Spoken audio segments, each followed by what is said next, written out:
আসসালামু আলাইকুম। আশা করি তৃতীয় বর্ষের শিক্ষার্থীরা সকলেই ভালো আছেন।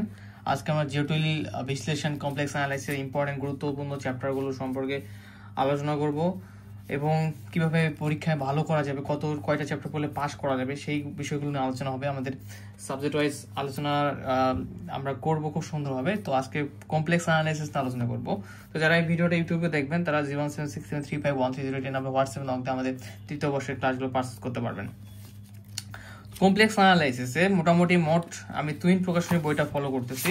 এখানে মোটামুটি আবারও বলি টুইন প্রকাশনী বই ফলো করতেছি এবং এখানে মোটামুটি 6টা চ্যাপ্টার রয়েছে। কয়টা? 6টা। তো 6টা চ্যাপ্টারের মধ্যে যদি আমরা 5টা ভালোভাবে করতে পারি এবং চ্যাপ্টারগুলো ছোট ছোট রয়েছে মোটামুটি, সো আমাদের কোন চ্যাপ্টার হওয়ার কারণে আমাদের এখানে ভালো করতে গেলে আমাদের মোটামুটি 5টা চ্যাপ্টারের উপরে প্রিপারেশন নিতে হবে A+ পেতে গেলে, বা 100% অ্যান্সার করতে গেলে চ্যাপ্টার 1, চ্যাপ্টার 2, চ্যাপ্টার 3, চ্যাপ্টার 4 এবং ফাইনালি চ্যাপ্টার 6। আমাদের এই 5টা চ্যাপ্টারের উপরে ভালো প্রিপারেশন দরকার। তাহলে আমরা কি করতে পারবো? এই সাবজেক্টে 100% কমন পাবো। কিন্তু শুধু পাস করতে গেলে তোমরা যদি শুধু 1-2 যদি পড়ো এবং এর পাশাপাশি যদি 3 নাম্বার চ্যাপ্টারটা পড়ো, 1-2-3 চ্যাপ্টার পড়লে তোমরা খুব সুন্দরভাবে পাস করতে পারবা। ঠিক আছে? কয়টা চ্যাপ্টার বলে? 3টা চ্যাপ্টার বলে।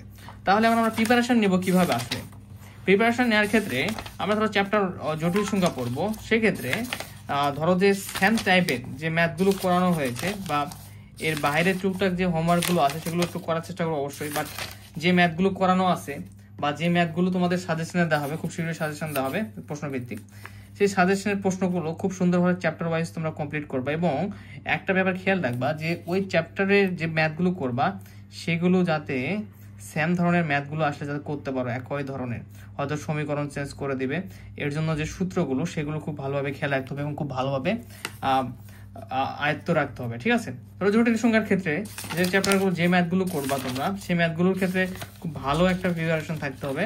ধরো চ্যাপ্টার 1, এই চ্যাপ্টার 1-এর উপরে একটা ভালো প্রিপারেশন রাখতে হবে, যাতে এই চ্যাপ্টার 1 থেকে যে টাইপের গুলো প্রশ্ন হয় সালের ভিতর থেকে হবে ইনশাল্লাহ।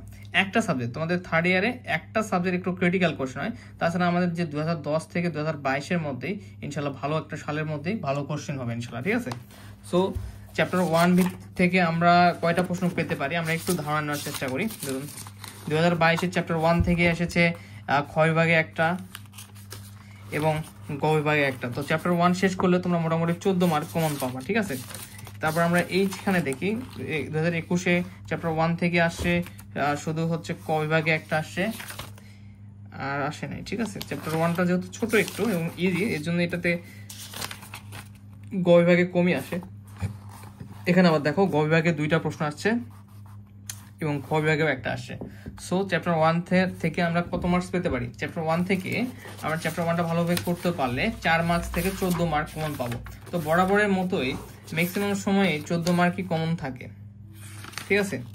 বরাবর ম্যাক্সিমাম সময় 14 মার্কের মতো কমন থাকে, আর খুব কমই 4 মার্ক কমন থাকে। ঠিক আছে? চ্যাপ্টার 1 থেকে। সো আমরা চ্যাপ্টার 1টা খুব ভালোভাবে ইনশাল্লাহ করব। ঠিক আছে? এরপরে আমাদের চ্যাপ্টার 2 যদি দেখো, এটা বৈশ্লেষিক ফাংশন বা অ্যানালিটিক ফাংশন যেটাকে বলা হচ্ছে।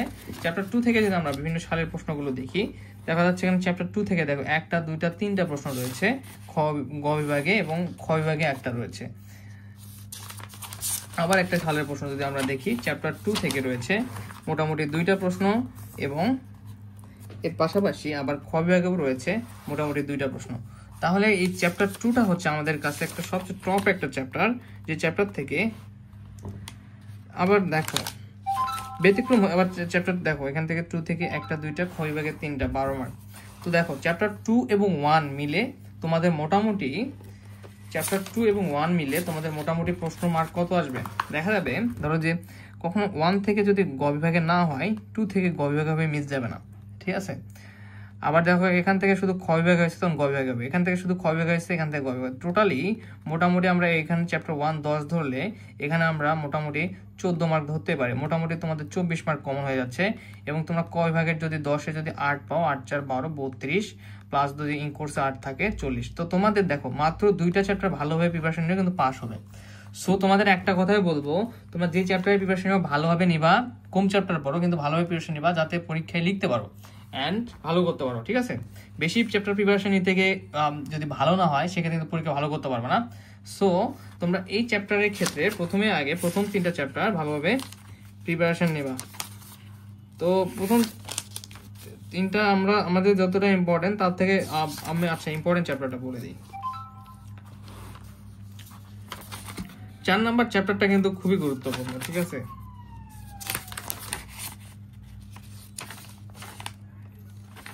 আচ্ছা ঠিক আছে। তো দেখো তেমনি ভাবে যদি তোমরা এই 1 2 3 যদি ভালোভাবে শেষ করতে পারো তাহলে খুব ভালোভাবে কি করতে পারবা, রিল্যাক্সে পাস করতে পারবা, ঠিক আছে? আর এক্সট্রা হচ্ছে আমাদের 4 আর যদি 6 করে ফেলো তাহলে খুব সহজেই তোমরা 100% অ্যান্সার করতে পারবো। তো কমপ্লেক্স অ্যানালাইসিস আর বেশি কিছু আলোচনা করবো না, নেক্সট দিন এটা হচ্ছে আমরা সাজেশন দেওয়ার চেষ্টা করব ভিডিও আকারে ইনশাল্লাহ, এবং যেগুলো থাকবে না সেগুলো বলবা, সেগুলো ক্লাস নিয়ে সমাধান করে দেওয়া হবে। তো এবং এখানে যে চ্যাপ্টার 5টা হচ্ছে কন্ট্রোল সমাকলন। তো এটা খুব একটা কঠিন চ্যাপ্টার না, বাট এটা খুব যদি অতিরিক্ত চ্যাপ্টার পড়া মানে ঝামেলা, বাট এরপরেও যেগুলো এই চ্যাপ্টার থেকে বেশি ইম্পর্টেন্ট হবে সেগুলো করাই দেবো ইনশাল্লাহ। তো আই হোপ যে তোমরা ইম্পর্টেন্ট চ্যাপ্টারগুলো কোনগুলো কমপ্লেক্স অ্যানালাইসিসের ক্ষেত্রে সেটা বুঝতে পেরেছো এবং এই ওয়াইতে তোমরা প্রিপারেশন নেবে। আর থার্ড ইয়ারে বেশিরভাগ চ্যাপ্টারের সাবজেক্টে দেখবা চ্যাপ্টার খুব কম বা অনেক ইজি চ্যাপ্টার রয়েছে। আই হোপ তোমাদের রেজাল্ট অনেক ভালো হবে। ধন্যবাদ। আসসালামু আলাইকুম।